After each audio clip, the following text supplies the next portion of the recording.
Mais maintenant nous sommes délivrés de la loi, étant morts à cette loi sous laquelle nous étions retenus, afin que nous servions Dieu dans un esprit nouveau, et non point selon la lettre qui a vieilli, selon les anciennes prescriptions de la lettre.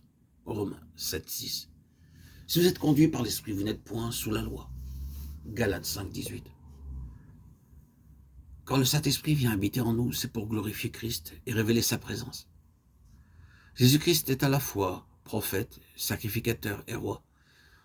C'est aussi de trois manières que le Saint-Esprit fait son œuvre dans le croyant. Il vient l'éclairer, le sanctifier et le fortifier. L'éclairer, c'est là ce dont parlait Christ à ses disciples.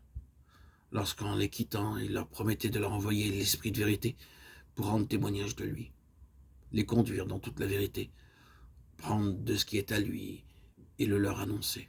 Jean 15, 26, 16, 13, 14.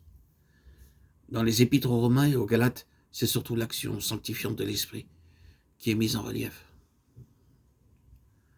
C'est là ce qu'il fallait à ces églises qui venaient de sortir du paganisme. Dans les épîtres aux Corinthiens, avides de sagesse, ces deux fruits de l'Esprit se trouvent réunis. Paul leur explique que l'Esprit ne peut éclairer qu'autant qu'il sanctifie. 1 Corinthiens 2, 3, 1, 3, 16, 2 Corinthiens 3, 18. Dans les actes des apôtres, c'est sa vertu fortifiante pour le service de Dieu qui frappe surtout.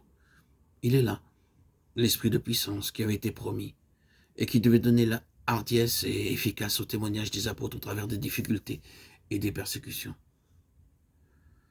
Lorsque Paul écrivait à l'église de Rome, cette capitale du monde alors, il fut appelé de Dieu à exposer d'une manière complète et systématique l'évangile et tout le plan de la rédemption.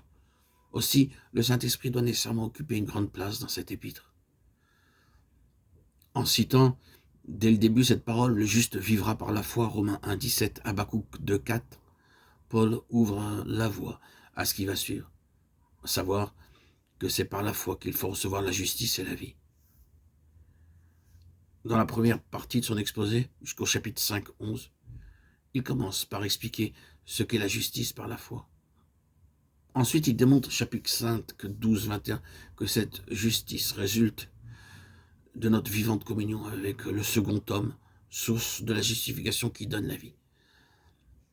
Que dans chaque individu, cette vie commence aussitôt qu'il croit qu'en Christ, il est mort au péché, qu'il vit à Dieu et qu'il se consacre volontairement à servir Dieu et la justice. Après avoir ainsi montré qu'en Christ, nous sommes non seulement morts au péché, mais aussi à la loi par laquelle le péché prend de nouvelles forces. Il en vient à parler de la nouvelle loi de l'Évangile qui remplace l'ancienne, de la loi de l'Esprit de vie qui est en Jésus-Christ. Romains 8, 2.